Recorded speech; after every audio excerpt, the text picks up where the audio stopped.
Meet the Expert, a knowledge-sharing initiative of your knowledge partner, the Developing Bangladesh. We discuss on trade, investment, commerce, education, skills, economic development, global peace and prosperity, etc. issues. If you are interested to these issues, please subscribe to the channel. Developing Bangladesh, your knowledge partner, please subscribe now. Is exportable product in our basket.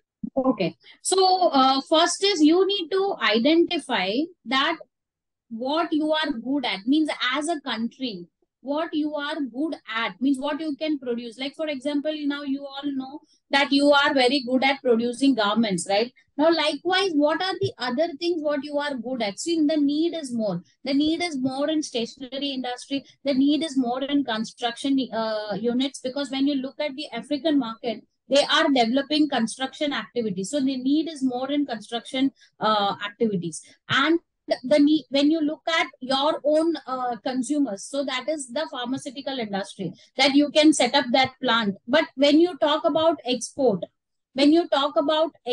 you need to identify with which country Bangladesh is signing, Bangladesh as a country which is signing the treaty, and can we cater to them? If you can cater to them, if you can cater to construction industry, then that should be the focus.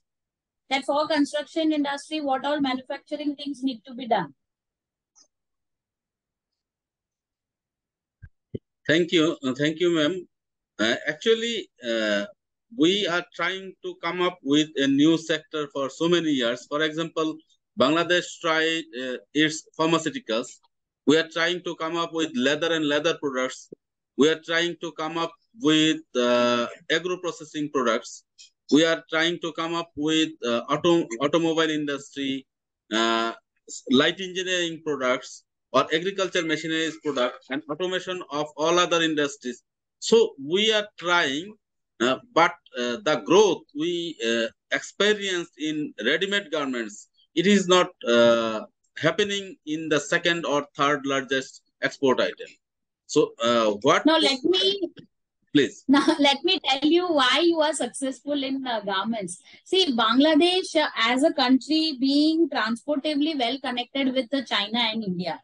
So your garments is coming to India, your garments started going to China also. But I feel Bangladeshi major garments is coming to India and neighboring countries too, Nepal, Myanmar, Burma, and other Vietnam countries, and to other Indonesian markets, okay? So now these countries have become your consumer of your manufacturer. So now you need to identify what this country need. For example, what does Nepal need? What does Myanmar need? What does Burma need? What does Vietnam need? And what does Indonesian people need?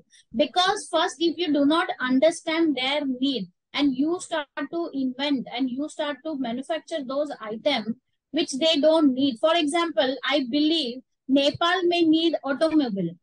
Myanmar and Burma may need automobile. Indonesia may need automobile. So you can only for those sector, you can start into that automobile. So first you need to understand the market before thinking that what we can do. Vietnam, a lot of fox leathers and a lot of synthetic resins is already there in Vietnam, in Cambodia, in all this area. So their leather does not make sense there. So there they already have a fox leather.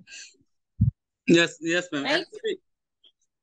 Actually, your suggestion is try to understand the demand of your market first and then develop your industry accordingly. For your kind information, Bangladeshi ready-made garments, it is going to the US mostly. 25% of our export is going to US market, and then another 27% to European Union market. I mean Germany, France, Italy, UK, these countries. So actually, East and West, it is for a garment, it is no issue. But when any product is heavy product, for example, India is our major trading partner for agro-processing product. And anything we import, starting from onion, from rice, for other agriculture crops, we import from India because logistically it is convenient. If anything we would like to import from Brazil or Argentina or any North American country or Australia, it is not convenient. But if it comes from India or Myanmar, it is convenient, logistically convenient. Similarly, for heavy materials, it is, but for the pharmaceuticals, it is light and very expensive materials. For example, the software. Bangladeshi outsourcing companies or Bangladeshi software developer companies, they are targeting the whole global market. They are coming up, but their growth is too limited that it is not becoming the second garment industry in terms of export earnings.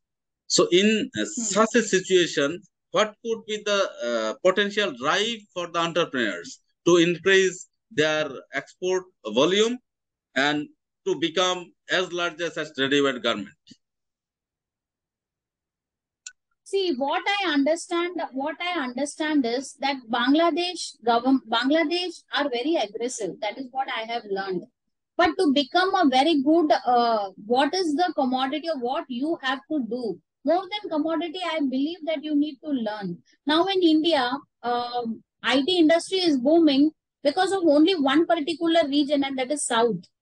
South, I mean, from Bangalore, from Karnataka, Bangalore, Karnataka, Andhra Pradesh, Tamil Nadu, and Kerala.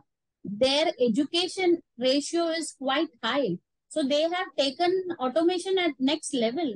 So today, if you see, many projects are coming down the south because people in US, people in Europe, people in London, they give the projects to them.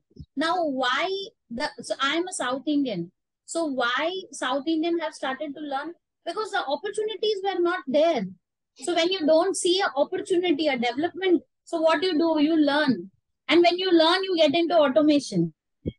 Similarly, if for Bangladeshi, see now you all are there in pharmaceutical growing phase. It's a growing phase.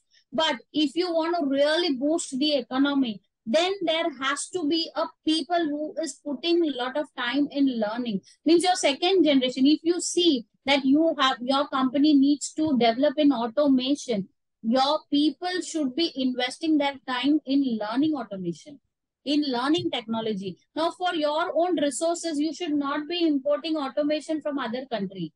You should be using it in-house. And in-house, when you are in-house sufficient, then only you can start to think of exporting. Really, you are perfect. That South India is leading the economic growth of current Indian state, because in January I visited Madhya Pradesh, Indore, invest in Madhya Pradesh. That was an World Investors Forum. Then on February I visited another South Indian state, that is Telangana, Hyderabad. On March I have a schedule to visit Chennai. So these all cities are in the south. So South Indian people, South Indian entrepreneurs, they are really passionate, and they are drive for internationalize themselves is more than other region, other part of the not only India but also the other Asian states. So you are perfectly right, dear audience.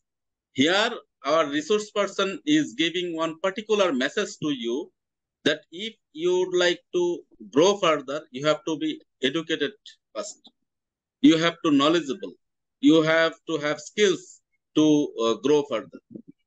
In this particular aspect, I would like to ask you, ma'am, if any entrepreneur, he has hired a manager or an executive or a professional or a programmer with a monthly salary, but if he would like to train him up into next level, so he...